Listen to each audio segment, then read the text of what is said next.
Barchaga assalomu alaykum aziz do'stlar. Hozir bir uchrashuvga ketyapman. Shu ketganimcha o'zimning insightlarim, fikrlarim bilan sizlar bilan bo'lishmoqchiman. Juda ham bir qiziq narsalarga hayotimda duch keldim. Hali ham duch kelyapman, o'rganyapman. Shu narsalar bilan qisqacha bo'lishmasam bo'lmaydi deb niyat qildim va shu murojaatni yozyapman. Yillar davomida tadbirkorlik bilan shug'ullanaman. Bundan tashqari insonni miyasini, ichki holatini o'rganib kelaman 2015-yildan boshlab. Va bir ikkita qiziqarli paradokslarga duch keldim. Energiya masalasi bo'yicha. Energiya nima u? Nimaga bizni maqsadlarimiz energiyaga bog'liq? Ba'zi bir maqsadlarga maqsad qo'yamiz, lekin energiya kelmaydi. Bu masala bilan, bu to'g'risini aytsam, bu eshikka men o'zim kirdim, o'zimning hayotimni olib kirdim. Hayotimda juda ham har xil o'zgarishlar paydo bo'ldi va ayniqsa Tailandda yashaganimdan keyin Tailandni qadriyatlari, Tailandni urf-odatlarini o'rganganimdan keyin meni miyam buzilishni boshladi. Ya'ni miyam emas, balki miyadagi joylashgan programma. Va bu programma butunlay meni hayotimni o'zgartirdi.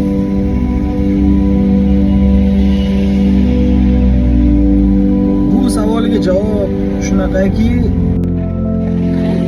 yuqoriga chiqqanda nafs, ya'ni man agar bu nafs bo'ladigan bo'lsa, yana teparoq narsani xohlayman.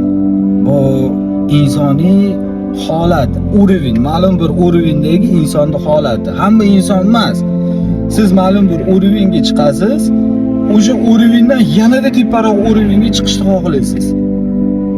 Va baxtli emassiz. Keyin tushasiz pastga. Chunki fizika qonunini bilamiz. Qancha tepalik bo'lsa, shuncha pastlik bo'ladi yoki qancha pastlik bo'lsa, shuncha tepalik bo'ladi. Muhimi treniya, ya'ni harakat, ya'ni jarayon bo'lishi kerak albatta. Jarayonsiz inson qolib ketishi mumkin. Jarayon deganda bu faqat yugur emas, bu balki sport, bu meditatsiya, bu ilmlar, bu namoz o'qish, bu Xudoga yaqin, bu hammasi jarayon deyiladi. Bu muhim narsa. Men savol beryapman o'zimga. Nimaga men rozi emasman? Nimaga men bu rozilikni ichida bilasizmi? Bu halovat, sokinlik, sakinat bo'lish kerak. Nima u? Men uni bilmagan ekanman oldin nimaligini. Sakinat, halovat, gap, bu gap bor, bu shunaqa so'z bor, shunaqa intilish bor, lekin bu haqiqiy nimaligini men boshimdan o'tkazmagan ekanman. Tushunyapsizmi? Namoz o'qish, yaratgan bilan bo'lish, bu ibodatda bo'lish, tavakkal qilish, men bu qalbingizda nima deydi? O'ylaymanki, xotirjamman deb o'ylayman, lekin bu o'ylov orqali bo'lyapti-da, bu vazifa orqali bo'lyapti. Tushunyapsizmi? Bu shunday o'zidan o'zi bo'lmayapti bu narsa. Keyin o'yladim, demak men bilmas ekanman bu sakinat nimaligini. Va shunga intilishni boshladim. Ularni maktablariga bordim. Men ruhoniylar bilan qilib o'tiradi-ku, o'shalar bilan borib gaplashdim. Har xil ularni xramlariga bordim. Qo'rqmadim, bordim, qidirdim. Bu ham inson, aqli bor bu insonlarda. Lekin butun umrini, hayotini shu narsaga tikyapti.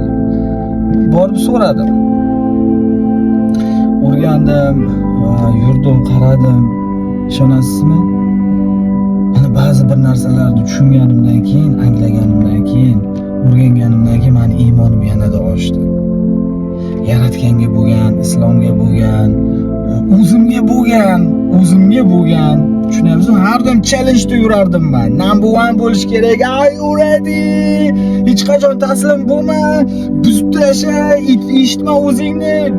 Hech kimni eshitma. O'xshamayapti, bu o'xshaydi. Qo'lingdan keladi. Taslim hech qachon bo'lmagin. Sen nomer 1san.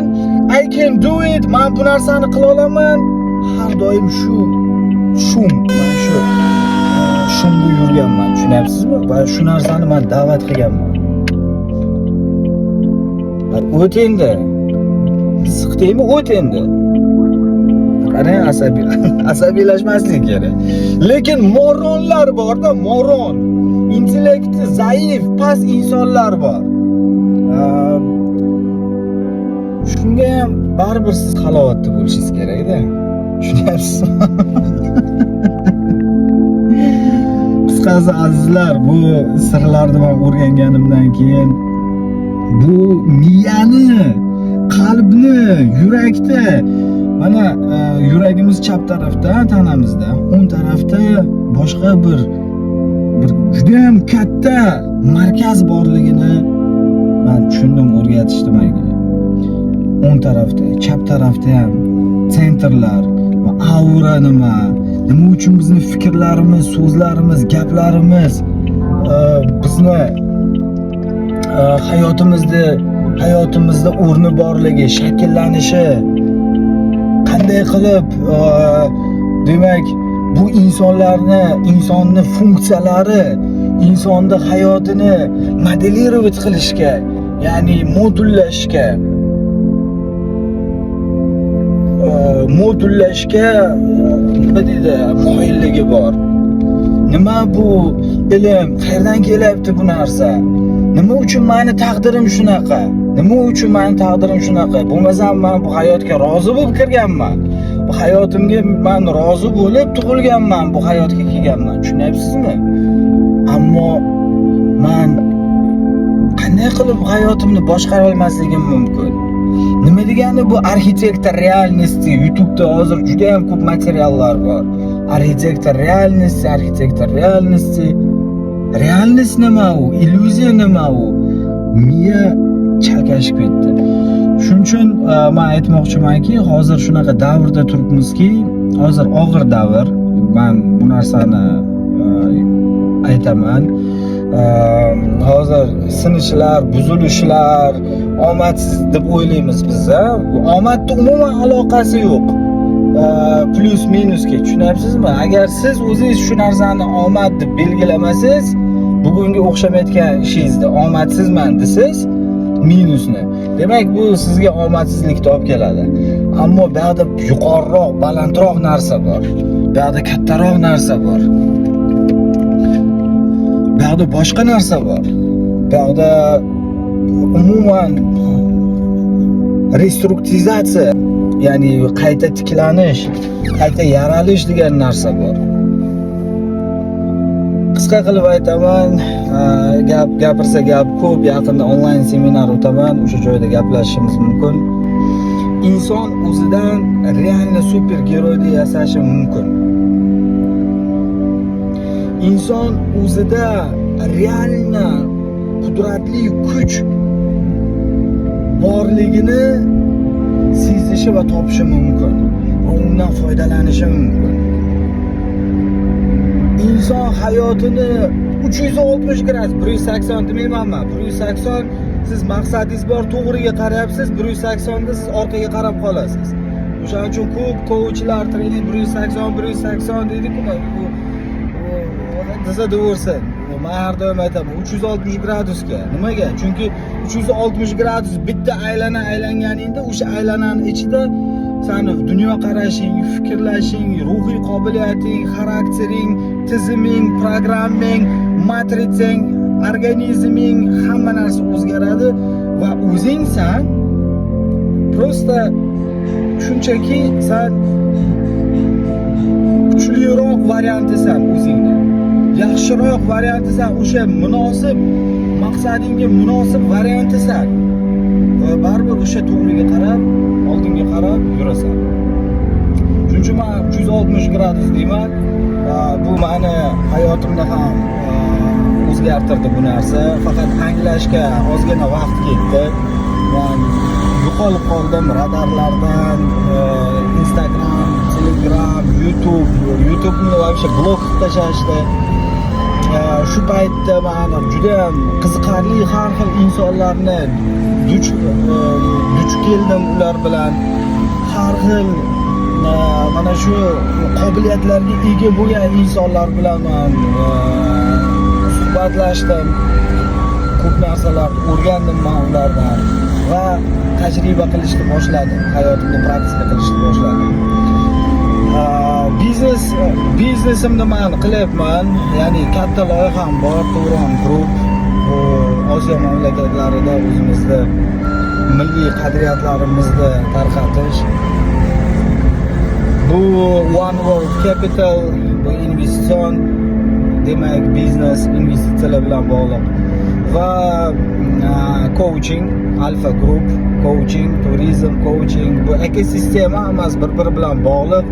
Unaqa oldingida yugurib, shoshilib, go'yoki hozir qiyomat boshlangandek bu moddiy dunyoga tarmashganim emas va bu menga yordam beryapti. Bu o'sha priyomlardan keyin, praktikalardan keyin vaqt men uchun boshqacha ishlashni boshlayapti. To'g'ri aytishingiz mumkin, vaqt hammaga bir xil 24 soat deb. To'g'ri, vaqt 24 soat, formasi bir xil. Uni raqamlari bir xil, lekin uni ishlashi hammaga har xil. Ko'plar aytadi-ku, vaqt juda ham tez o'tib ketyapti, chunki uxlab yotibsiz-da, uxlab yotibsiz. Uyg'onganingizdan keyin vaqt umuman boshqacha ishlashni boshlaydi. Umuman hayot ta'mi boshqacha bo'ladi. Bu holatni men tushuntirib bera olmayman. Buni faqat siz praktika orqali o'sha aktivatsiya qilasiz, yopiq mezonlaringizni aktivatsiya qilasiz, ochasiz, keyin sezishni, ko'rishni, his qilishni boshlaysiz.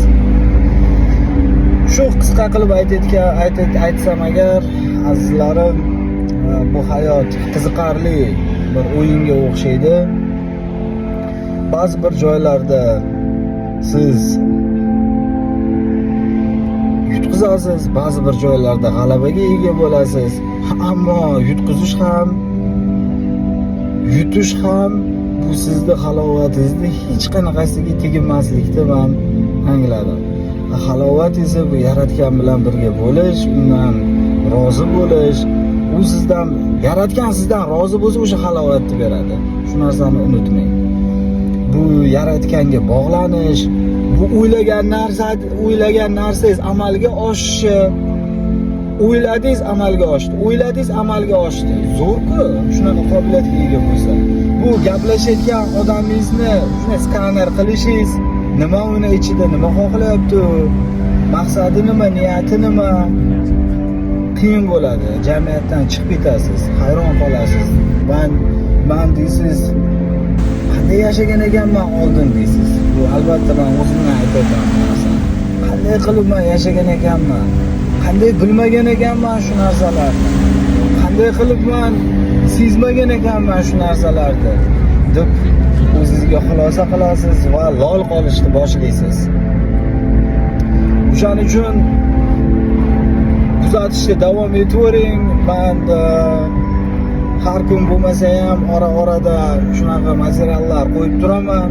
Qiziqarli, bizga ta'sir qiladigan, bizni o'sha keraklik miyamizdagi organizmlarni uyg'otadigan insaytlar bilan bo'lishib turaman. E'tibor uchun rahmat. Hech qachon taslim bo'lmaymiz. Albatta bu dunyoga biz keldik, faqat yaratganga biz taslim bo'lamiz. Qolgan hech narsaga, o'zimizga ham, fikrimizga ham biz taslim bo'lmaymiz va albatta cho'qqilarga chiqamiz. Azizlarim, o'zingizni ehtiyot qiling, cho'qqilarda ko'rishguncha.